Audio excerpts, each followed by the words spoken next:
बिस्मिल्लाहिर्रहमानिर्रहीम अस्सलाम वालेकुम। दिस इज़ मी आमिर नज़ीर। आज की ये वीडियो कैरियर काउंसलिंग का पार्ट 2 है। अगर आप लोगों ने मेरी पार्ट 1 की वीडियो देखी है कैरियर काउंसलिंग की, तो आपको पता होगा कि उसमें हमने कॉमर्स के तमाम स्टूडेंट्स को किस तरह से मैंने एडवाइस किया कि आप अपना कैरियर, अगर आप एमबीए करते हैं आगे, तो आप फाइनेंस में बनाना चाहते हैं, ह्यूमन रिसोर्स में बनाना चाहते हैं या मार्केटिंग में बनाना चाहते हैं, तो किन स्टूडेंट्स के लिए कौन सी फील्ड बेहतर है। और अगर अभी तक आपने हमारी पार्ट 1 की वीडियो नहीं देखी है, तो काइंडली आप उस वीडियो को देखें। इस चैनल को सब्सक्राइब नहीं किया तो सब्सक्राइब करें, अपने दोस्तों के साथ इस वीडियो को शेयर करें और नोटिफिकेशन के लिए बेल आइकन को भी प्रेस करें ताकि हमारे हर नई वीडियो का नोटिफिकेशन आपको मिल सके। आज की इस वीडियो में हम डिस्कस करेंगे उन स्टूडेंट्स के की प्रॉब्लम्स को जो कि सीए या एससीसीए करना चाहते हैं। पिछली वीडियो में हमने बीबीए को, बीकॉम को डिस्कस किया, हमने एकेडमिक्स क्वालिफिकेशन को डिस्कस किया। आज हम सीए या एसीसीए को डिस्कस करेंगे और हम ये भी बताएंगे किन स्टूडेंट्स के लिए सीए एसीसीए करना चाहिए, किन स्टूडेंट्स को, और किन स्टूडेंट्स को नहीं करना चाहिए, क्योंकि हर सर्टिफिकेशन, हर डिग्री हर स्टूडेंट के लिए नहीं होती है। तो इसलिए ये समझना बहुत ज़रूरी है, स्पेशली उन स्टूडेंट्स को जो कि इंटर कर रहे हैं या बीकॉम बीबीए कर रहे हैं और उनके माइंड में कहीं ये चल रहा है कि हमें सीए एसीसीए की तरफ जाना चाहिए, या वो उनको लोग मशवरा दे रहे हैं। तो इस वीडियो को देखने के बाद उम्मीद है कि उनको क्लियर होगा कि उनको सीए या एसीसी की तरफ जाना चाहिए या नहीं जाना चाहिए और कब जाना चाहिए। पहले तो हम ये डिफाइन करते हैं, ये डिफाइन करूंगा मैं कि सीए एसीसी क्या होता है। सीए एसीसी, उसके अलावा और भी सर्टिफिकेशन होती हैं, सीआईए में होती है, आईसीए में होती है। तो थोड़ा थोड़ा करके हम इसको ब्रीफली मैं बताऊंगा और उसके बाद हम आगे चलेंगे। देखिए, सीए जो होता है वो चार्टर्ड अकाउंटेंट होता है। चार्टर्ड अकाउंटेंट का मतलब ये होता है कि वो जो कॉरपोरेशन होती हैं, जो कंपनीज होती हैं, उनका ऑडिट के पूरे प्रोसीजर को लुक आफ्टर करता है। ऑडिट क्या होता है? कंपनी की अकाउंटिंग इंफॉर्मेशन जो वो पूरे साल की होती है, उसको अकाउंटेबिलिटी करनी पड़ती है, उसको चेक करना होता है, उसकी एक्यूरेसी को चेक करना होता है कि कहीं इसमें कहीं फ्रॉड तो नहीं किया गया, कहीं गलत बयानी तो नहीं की गई है, क्योंकि उस बेसिस पे कंपनी गवर्नमेंट को टैक्स पे करती है। तो हर कंपनी जो होती है वो एक चार्टर्ड फर्म हायर करती है, ऑडिट फर्म हायर करती है, और उसकी जिम्मेदारी ये होती है कि वो उस कंपनी के पूरे फाइनेंशियल ईयर के, यानी जो पूरा एक साल है, उसकी तमाम अकाउंटिंग इंफॉर्मेशन को जो वो प्रोवाइड कर रही है उसको ऑडिट करे। तो हर कंपनी के लिए ये मैंडेटरी होता है। और आई कैप हमारा इदारा है पाकिस्तान में जो कि सीए की सर्टिफिकेशन करवाता है, और ये एक बहुत ही टाइम कंज्यूमिंग स्टडी है। सिमिलरली एसीसीए भी सिमिलर ऐसा ही है, लेकिन एसीसीए ब्रिटिश बेस्ड है, ब्रिटिश अकाउंटेंसी के लॉज हैं, ब्रिटिश ऑडिट लॉज हैं, ब्रिटिश जो इंग्लैंड बेस्ड कंपनीज होती हैं, वहाँ पर जो है अकाउंटिंग के जो प्रोसीजर्स हैं, अकाउंटिंग की जो ऑडिट के प्रोसीजर्स हैं, उनको उसमें स्टडी करवाते हैं। और जो एसीसीए क्वालिफाइड होता है वो ब्रिटिश बेस्ड जो ऑडिट प्रोसीजर्स होते हैं उनमें माहिर होता है, और वो भी चार्टर्ड अकाउंटेंट ही होता है। लेकिन सीए पाकिस्तानी बेस्ड है और एसीसीए ब्रिटिश बेस्ड है। ये तो उनका फ़र्क आ गया। इस तरीके से आईसीए में होता है। आईसीए में कॉस्ट अकाउंटिंग होती है, यानी जो कंपनी मैन्युफैक्चरिंग बिजनेस करती हैं वो अपनी कॉस्टिंग को रिड्यूस करने के लिए मुख्तलिफ टेक्निक्स यूज़ करती हैं। तो जो आईसीए में क्वालिफाइड होते हैं तो वो इन चीज़ों में माहिर होते हैं, यानी वो कॉस्ट, जो जो कॉस्ट कंट्रोल होता है और उससे रिलेटेड जो डिसीजंस होते हैं उसमें माहिर होते हैं। ये ऑडिटर्स नहीं होते हैं, ये ऑडिट नहीं करते सीए की तरह, एसीसी की तरह, बल्कि ये कंपनी की इंटरनल जो अकाउंटिंग होती है, इंटरनल एफिशिएंसी होती है कॉस्टिंग के हवाले से और मैनेजमेंट के हवाले से, ये उनमें उनके एक्सपर्ट्स होते हैं, और उनको जो कंपनी का कॉस्टिंग प्रोसीजर होता है, जो कंपनी कोई चीज़ बना रही होती है, उसमें जो उसके पैसे लग रहे होते हैं, उसको इफेक्टिव एंड एफिशिएंट बनाती है। तो अगर आप इन सर्टिफिकेशंस को करना चाहते हैं, तो सबसे पहले मैं उन स्टूडेंट्स की बात करूंगा जो कि फाइनेंशियली बहुत स्टेबल हैं, जो जॉब की जिनको नीड नहीं है, जो वेल एस्टेब्लिश्ड हैं, और वो उन स्टूडेंट्स के लिए इसमें चार्म होता है। इसकी दो तीन रीजन हैं। देखिए, सबसे पहली चीज़ तो आपको चाहिए आपका पैशन, आपका अकाउंटिंग में इंटरेस्ट होना चाहिए। फाइनेंशियली आप स्टेबल हो या नहीं, ये बात की बात है। सबसे पहले तो आप ये देखो कि आपको अकाउंटिंग अच्छी लगती है, अकाउंटिंग का सब्जेक्ट आपको बहुत अच्छा लगता है, आपका इंटरेस्ट है, आपका फेवरेट सब्जेक्ट है, आपकी कमांड अच्छी है, आप अ, आपका इस सब्जेक्ट में दिलचस्पी है या नहीं है।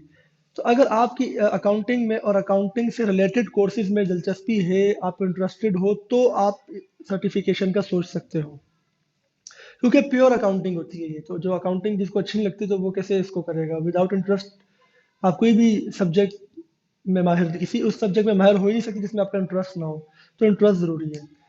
अब जितने भी स्टूडेंट्स जिनका इंटरेस्ट है, अब उनको हम दो कैटेगरीज में डिवाइड करते हैं। एक वो स्टूडेंट्स हैं जो फाइनेंशियली स्टेबल हैं, जिनकी फैमिली, जिनको फैमिली को सपोर्ट नहीं करना पड़ता, जो जॉब करके, जो फाइनेंशियली बहुत हेल्थी हैं।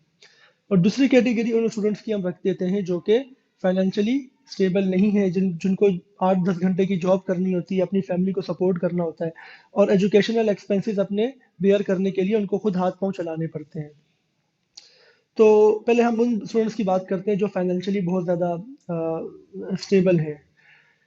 देखिए, अगर आप फाइनेंशियली स्टेबल हैं, आपको जॉब की नीड नहीं है, आपका वेल इस्टेब्लिश आपका फैमिली बिजनेस है, आप अपनी आप के पास इतना पैसा है कि आप अपनी एजुकेशन पे विदाउट योर ओन सपोर्ट आप उसको बियर कर सकते हैं, तो फिर आप सी ए सी सी ए स्टार्ट कर सकते हैं आफ्टर इंटरमीडिएट।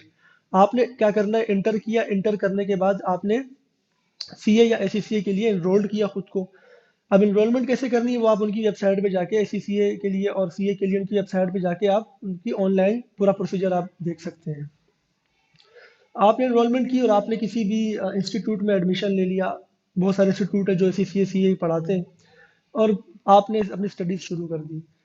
एक बात आप याद रखिएगा कि सी ए और एस सी ए बहुत ज़्यादा टाइम कंज्यूमिंग स्टडी है। आपको बहुत टाइम लग जाता है। इसकी वजह है कि सी ए में 21 कोर्सेज है ऑलमोस्ट, शायद कहीं कम ज़्यादा होते रहते हैं। तो जो मुझे याद आ रहा है 21 कोर्सेज हैं, और 3.5 साल की आर्टिकलशिप है। आर्टिकलशिप का मतलब है कि आपको 3.5 साल किसी ऑडिट फर्म में जॉब करनी होगी, ट्रेनिंग लेनी होगी। तो और आपको अपने 21 कोर्सेज भी पूरे करने होंगे, और आपको 10 से 12 घंटे स्टडी करनी होगी। क्योंकि आपको 10 से 12 घंटे स्टडी करनी है तो आप जॉब नहीं कर सकते, जाहिर सी बात है। क्योंकि आप अपनी ऑन जॉब करोगे तो आप स्टडी को कब टाइम दोगे, आप अपनी ट्रेनिंग कब करोगे। So for those students who are doing job to support their family whose income are very low, C A और S C A is not a good option for them. S C A भी बहुत expensive है, इसकी वजह कि S C ए की जो फ़ी होती है वो पाउंड्स में जाती है, क्योंकि ब्रिटिश बेस्ड है तो वहाँ आपको फ़ीस पे करनी होती है। तो और उसकी ट्यूशन फीस भी बहुत ज़्यादा होती है। तो आप एस सी ए भी नहीं कर सकते अगर आप फाइनेंशियली स्ट्रांग नहीं हैं। तो बजाय एस सी ए में अपना टाइम वेस्ट करने के, आप बी कॉम या बी बी ए, आप एकेडमिक क्वालिफिकेशन हासिल करें, और जब बाद में आप थोड़ा स्टेबल हो जाए, आपको लगे कि अब आप फाइनेंशियली स्टेबल हो, आप जितने भी एक्सपेंसेस है वो बियर कर सकते हो, तो just go for C and S C and just do it. Similarly जब हम उन स्टूडेंट्स की अब जैसे कि मैं अभी आपको बता रहा था कि जो आप फाइनेंशियली अगर स्टेबल नहीं है, हम सेकंड जो कैटेगरी है स्टूडेंट्स की उनकी बात करते हैं। तो वो इनके पास तो यही ऑप्शन है कि वो एकेडमिक्स को फॉलो करें अपनी। अगर वो एस सी है, उनको करना ही करना है, तो फिर आपको सेक्रीफाइस करना पड़ेगा। आपको 8-10 घंटे स्टडी करनी पड़ेगी, आपको जो है वो जाहिर सी बात है आर्टिकलशिप करनी पड़ेगी, आप जॉब नहीं कर सकते हैं। अच्छा, एक और चीज़ मैं क्लियर कर देता हूँ कि चूंकि 10 से 12 घंटे 8 घंटे स्टडी करनी है, जॉब नहीं कर सकते आप। ये तो मैंने क्लियर कर दिया। इनकम आपकी अगर नहीं है तो आप कैसे बियर करोगे अपने एक्सपेंसेस को, ठीक है ना। और लेकिन एक चीज़ और याद रखिएगा, बहुत सारे लोग इंटर करने के बाद सी ए की तरफ तो चले जाते हैं, लेकिन अपनी एकेडमिक्स को कंटिन्यू नहीं करते, यानी B com B B A graduation नहीं करते। एक बात मेरी याद रखिए, सर्टिफिकेशन है a C A is certification. If you do C A you are certified chartered accountant, but आपकी जो डिग्री है आपके पास कोई नहीं होगी, तो आपको आपकी वर्थ कम होगी, क्योंकि ये डिग्रीज नहीं है, ये सर्टिफिकेशन है, ये कोर्सेज हैं, समझ लें आप। तो आपको अपनी एकेडमिक्स भी कंटिन्यू करनी चाहिए। एकेडमिक्स कंटिन्यू करने का सबसे बेहतरीन टाइम होता है जब आप अपनी सी ए एस सी शुरू करें, तो उसके 1 से 1.5 साल के बाद या 2 साल के बाद। इसकी वजह यह है कि जब आप अपना सी ए या एस सी शुरू करेंगे, तो शुरू के 1 से 1.5 साल या 2 साल में आप इतना कुछ पढ़ लेंगे, जब आप बी बी ए या बी कॉम की तरफ जाएंगे, ऐसा पार्ट टाइम अपना बी बी बी कॉम शुरू करेंगे साथ साथ, तो आपने बहुत कुछ पढ़ चुका, पहले ही पढ़ा हुआ होगा, तो आप सेल्फ स्टडी के थ्रू अपना बी कॉम बी बी ए आराम से निकाल लेंगे। बी कॉम तो आप बहुत इजीली निकाल लेंगे, बी बी ए आपको किसी यूनिवर्सिटी से करना पड़ेगा।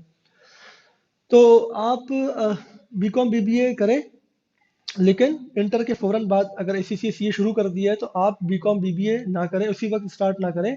आप कम से कम 1 से 1.5 साल या 2 साल रुक के फिर स्टार्ट करें, ताकि आपने चूंकि बहुत कुछ पढ़ लिया होगा 1 डेढ़ 2 सालों में, तो आपके लिए बीकॉम बीबीए बिल्कुल हलवा होगा, ठीक है ना, आसान वर्डिंग में अगर कहा जाए। इसी तरीके से अगर आप फाइनेंशियली स्ट्रांग नहीं है तो आप फिर पहले बीकॉम या बीबीए शुरू कर लें इंटर के बाद, और अपना आप कंटिन्यू करें, और जब आपका बीए बीकॉम बीकॉम या बीबीए हो जाए, आपका ग्रेजुएशन हो जाए, तो उसके बाद अगर आप फाइनेंशियली स्ट्रांग हैं तो फिर आप शुरू कर सकते हैं अपना एसईसी या सीए। लेकिन मैं आपको फिर बता दूं कि आप अपना माइंड ये बना लें कि आपने कम से कम 8 घंटे तो पढ़ना ही पढ़ना है। यानी आप अगर ये सोच के बैठे हुए कि मैं सुबह से शाम तक जॉब करूंगा, शाम में आके अपना सीए एसईसी की स्टडीज करूंगा, it is impossible for you. क्योंकि मेरे बहुत सारे दोस्तों ने सीए एसईसीए बीच में शुरू किया और एक टाइम आया उन्होंने छोड़ दिया, दे जस्ट गेव अप, ठीक है ना।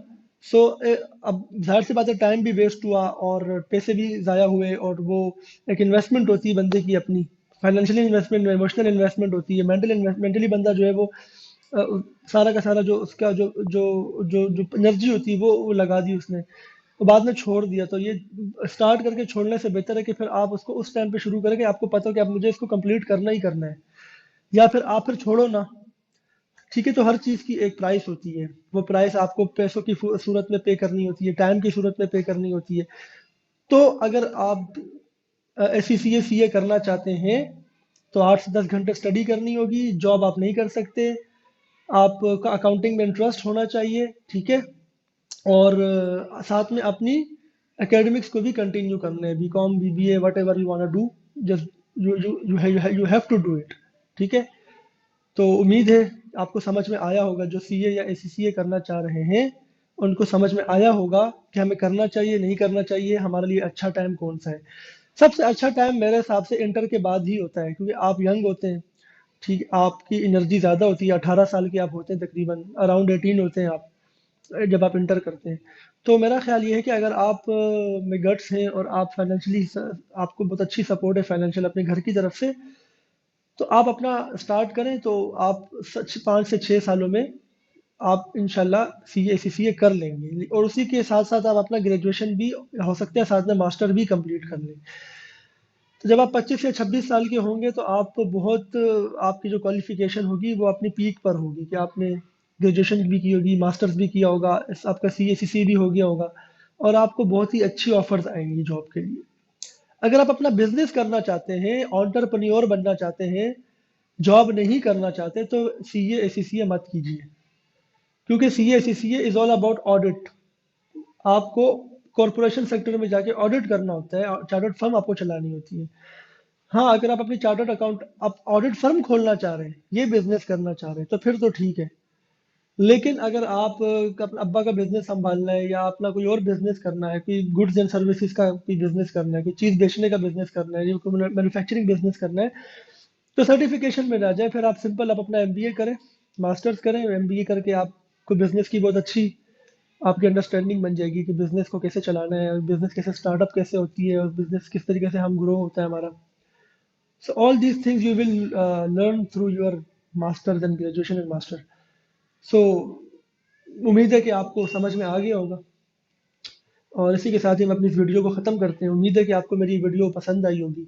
किसी भी इस तरह का क्वेश्चन है आप मुझसे कमेंट सेक्शन में कर सकते हैं, और अगर आपने हमारे इस वीडियो को अभी तक लाइक नहीं किया तो लाइक कर लें, और सब्सक्राइब नहीं किया चैनल को सब्सक्राइब कर दें। अपना बहुत सारा ख्याल रखिएगा। अल्लाह हाफिज़।